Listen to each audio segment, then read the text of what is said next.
আসসালামু আলাইকুম, welcome to my channel. কেমন আছেন সবাই? আলহামদুলিল্লাহ আমরা ভালো আছি।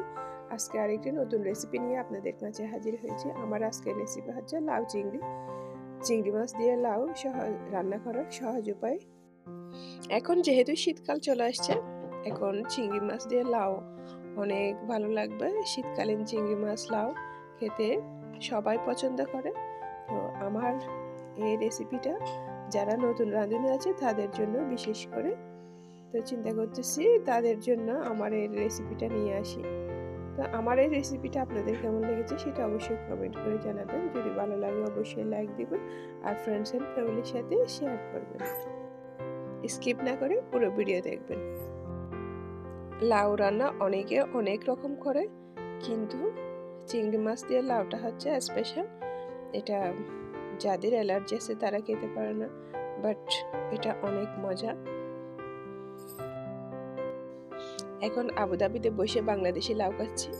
এটা নাকি বাংলাদেশ থেকে আসছে। যেহেতু বাংলাদেশি জিনিস, তো খেতে তো মনে চাইবে, তো সেই জন্য বাসায় নিয়ে আসছে তারিনের আব্বু। তো এখন চিন্তা করতেছি সেটা বাংলাদেশি স্টাইলে রান্না করি। চিংড়ি মাছ দিয়ে লাউ খেয়েছে অনেক দিন হয়েছে, তো এখানে আসছি পর্যন্ত খাওয়া হয়নি, সেজন্য আজকে চিংড়ি মাছ দিয়ে লাউ রান্না করব। এখন আমি লাউটা সুন্দর করে কেটে নিচ্ছি। চিংড়ি মাছ দিয়ে রান্না করতে হলে লাউটাকে এভাবে কাটতে হবে। আর দেরি করব না, এখন রান্নার প্রসেসে চলে যাব। আর এদিকে আমি চিংড়ি মাছগুলো ভালো করে ক্লিন করে নিয়েছি। এটা যখন সুপার মার্কেট থেকে আনছে ওরা কেটে দিয়েছে, এটার খোলসটা ফেলে দিয়েছি, ভিতরে থেকেও পরিষ্কার করে নিয়েছি। এখন আমি চুলায় একটা পাতিল বসিয়ে দিচ্ছি। পাতিলটা যখন গরম হয়ে আসছে এর মধ্যে আমি পরিমাণ মতো তেল দিয়ে দিচ্ছি। আজকে রান্নাটাও আমার অলিভ অয়েল দিয়ে রান্না হচ্ছে। আপনারা যে কোনো তেল দিয়ে রান্না করতে পারবেন। এখন তেলটা যখন একটু গরম হয়ে আসছে এর মধ্যে আমি একটু করে পেঁয়াজ, একটু করে রসুন, একটু করে আদা দিয়ে দিচ্ছি। দিয়ে ভালো করে একটু ফ্রাই করে নিচ্ছি যাতে পেঁয়াজের কাঁচা গন্ধটা চলে যায়।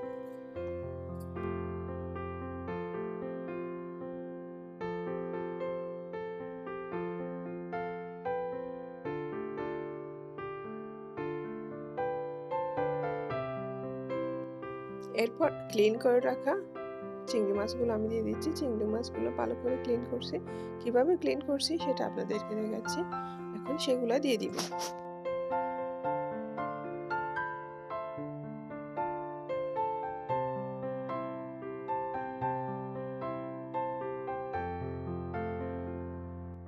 এবং এর সাথে আমি একে একে সব মশলা দিয়ে দিচ্ছি। এখন এখানে আমি ধনিয়া গুঁড়া দিয়ে দিচ্ছি 1 টেবিল চামচ। এখন দিয়ে দিচ্ছি জিরা গুঁড়া 1 টেবিল চামচ।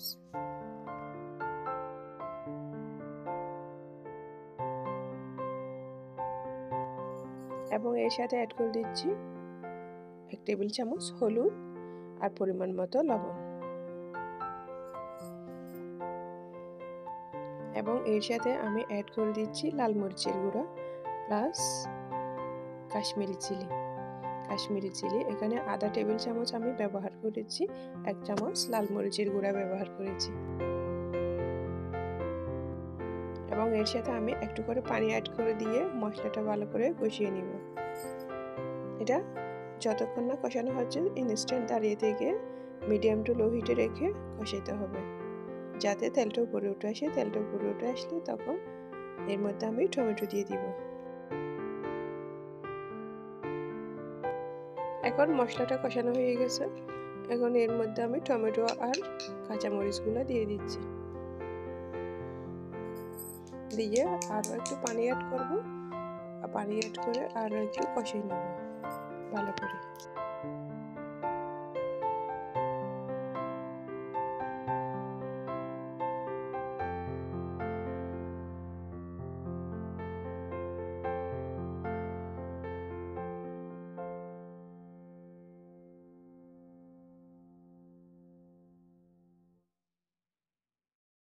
আর এদিকে লাউটাকে আমি ধুয়ে ভালো করে পানি জড়িয়ে নিছি, কেননা লাউয়ের গায়ে বেশি পানি থাকে, সেই জন্য এটা ধুয়ে পানি জড়িয়ে নিতে হবে। আর এদিকে আমি অফ ক্যামেরায় ধনেপাতাটাও কেটে রেডি করে নিয়েছি। এখন টমেটো, মশলা, চিংড়ি মাছ সব কষানো হয়ে গেছে। এখানে লবণের পরিমাণ একটু কম হয়েছে, সেই জন্য এখানে আমি আরও একটু লবণ অ্যাড করে দিচ্ছি। এটা ভালো করে কষাচ্ছি।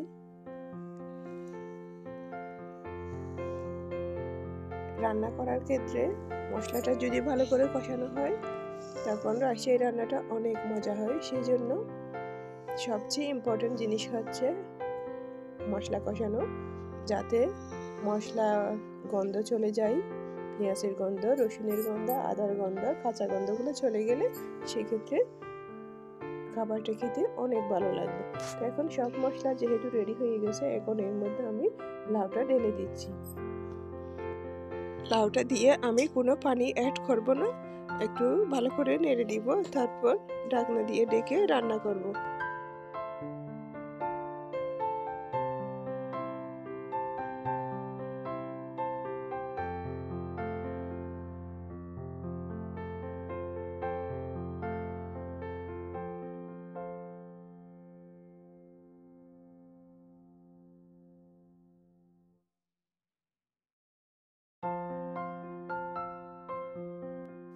লাউটা এখন সিদ্ধ হয়ে গেছে, এখানে আমি কোনো পানি অ্যাড করিনি। এখানে লাউ দেখে অটোমেটিক্যালি অনেক পানি বের হয়েছে, আমি আর কোনো পানি ইউজ করব না।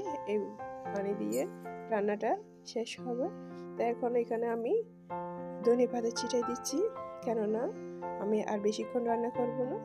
আর 3 মিনিট চুলায় রাখার পর ধনেপাতা ছিটিয়ে দিয়ে আমি এই রান্নাটা চুলা থেকে নামিয়ে ফেলবো। তারপর ফাইনাল লুক নিয়ে আপনাদের কাছে ফিরে আসবো। এই যে লাউয়ের ফাইনাল লুক নিয়ে আপনাদের কাছে আমি ফিরে এসেছি। দেখতেছেন তো কালারটা কত সুন্দর হয়েছে, রান্নাটা অনেক মজা হয়েছে। এটা আমার রান্না বলে আমি বলতেছি না, আসলে এটা অনেক মজা হয়েছে। এটা রুটি দিয়ে তারপরে ভাত দিয়ে খেতে পারবেন। যারা ডায়েট করে তাদের জন্য এটা অনেক ভালো, যারা কম মশলা পছন্দ করে তাদের জন্য ভালো। তো আশা করি আমার এই রেসিপিটা আপনাদের অনেক ভালো লেগেছে। তো আমার রেসিপি যদি ভালো লাগে অবশ্যই একটা লাইক দিবেন, নতুন দর্শক হয়ে থাকলে সাবস্ক্রাইব করে পাশে থাকবেন। হ্যালো গাইস, আসসালামু আলাইকুম। কেমন আছেন সবাই? আমাদের ভিডিও কেমন লেগেছে কমেন্ট করুন, লাইক করবেন, সাবস্ক্রাইব করবেন, সাপোর্ট করবেন, পাশে থাকবেন। সবাই ভালো থাকবেন, সুস্থ থাকবেন। আসসালামু আলাইকুম, বাই বাই। আপনারা যদি আর কোনো রান্নার রেসিপি পেতে চান সেক্ষেত্রে আমাকে কমেন্ট করে জানাতে পারেন। সবাই ভালো থাকবেন, সুস্থ থাকবেন। আসসালামু আলাইকুম।